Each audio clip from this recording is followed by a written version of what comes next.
How's it going? We're in Scarborough, Ontario right now. A lot of good memories there. I'll take you guys down here. Welcome to my home. So these ones are actually all from this year. This is Lake Ontario. Come here with my buddies, and this is where I spend a lot of my time in the summer.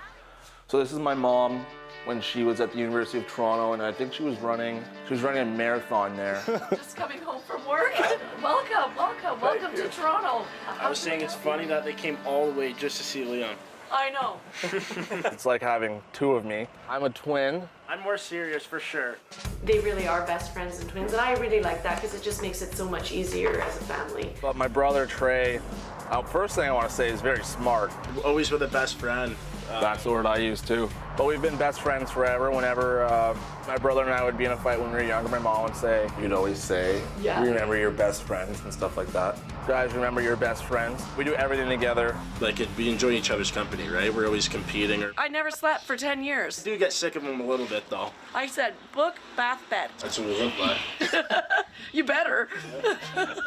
And here's my dad when he was in high school with my grandpa. A midget boy's 200 meters. My dad was a 400-meter runner. But Folks is by far and away the best runner in this event. Carl Folks trying to stretch it out. Carl Folks just barely winning this race, but he makes it a double gold medal weekend, not only taking the 400, but the 200 as well. And he ran for Team Canada in Seoul, 1988. I think that's pretty cool to have my dad do something so special. He took his expertise in track and field and kind of put that into like a hockey workout when we were younger, so I think I got to owe it a lot to him. My dad actually trained Chris Stewart when he was younger, Wayne Simmons, Joel Ward, and Devontae Smith-Pelly, who just won a Stanley Cup with the Capitals. He's one of the reasons why I'm pretty athletic and one of the faster guys out there, so I gotta say thank you, Dad. I actually live on like a bluff, so like I want to say we're like 100 meters above the water.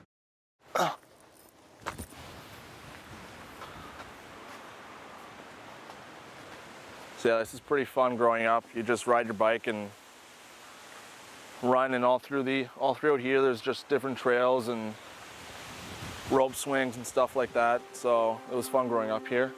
So here's the story in a nutshell. We were all excited.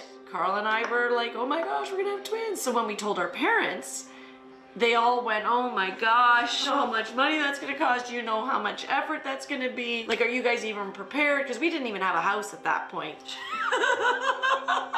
We're like, yeah, this is like, what's everybody worried about? You know, there could be issues with the pregnancy. Well, I was put on bed rest at like, I don't know, 21 weeks or something, and we thought we were gonna lose them. And so it was a really scary time. And we just said, I mean, if these are the cards that we're dealt, then we're gonna have to figure out how to play poker with, you know, the cards that we're dealt. Well, then they come early. And that was scary because they told us, we're gonna see what happens. And they were born at a pound.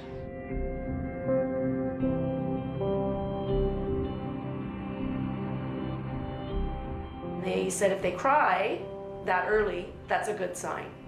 They both cried.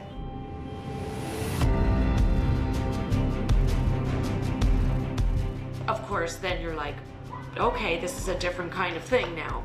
We did everything. I mean, Allie nursed, pumped bottles. We had milk all over the city. In everybody's freezer. We knew that when they're small, I'd play with the legs. I'd, you know, rub their backs and give them massages when they're, you know, 6 months old, and nobody knew what in the world I was doing. I kind of figured I knew what I was doing, but, you know, just the touch and and it worked out. And the hugs. And the hugs, and yeah, and so, like I said, this is now the product of. Yep. A lot of love. It's probably gonna sound super funny, but he just finds ways to score.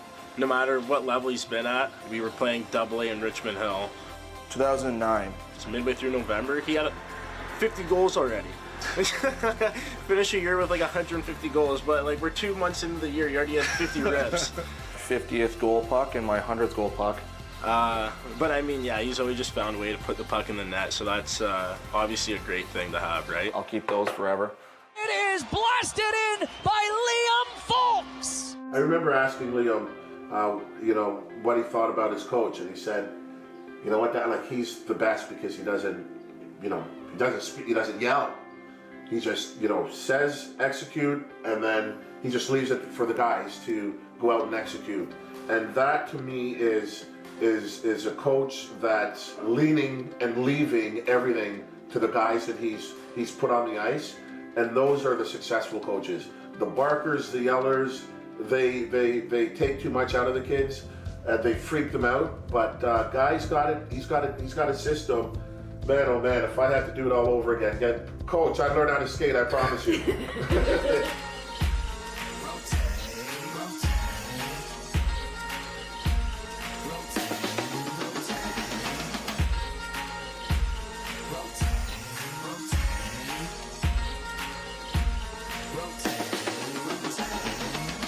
Good Lord up above, if you ever get in clean, man, you better not mess it up. Fry tag, the reach there though, broke it up. Like I was out there, it was one of the greatest things that I've witnessed. Watch out! I didn't know what move I wanted to do. I just was going down. I just remember going down the ice and I stick handled like 3 times, and then I put it 5-hole. I don't remember.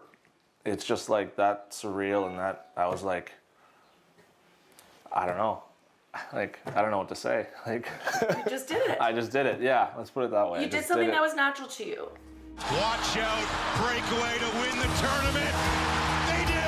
Liam Folks, the freshman. 2-1 double overtime. Big Ten champions. I said he can do it. He can do it. Yes, he can set his mind to it. He can do it. He darn well better do it. But here's the thing. So he gets the goal. So I'm like, oh, this is so great. Carl goes, go down there, take pictures. He's pushing me out of the way so he can go and see Liam. But I was pushed to the wayside. There's a picture of him going into the tunnel, and it's like a million kids, and then just my dad just like in the middle of it. Yeah, well, it was like the parting of the Red Sea. So I had to part the Red Sea to give him a little high five, let him know really cool for scoring that goal. Super proud of him. And I couldn't have done so with everybody in my way. I think Liam's got the photo. It was a fun day.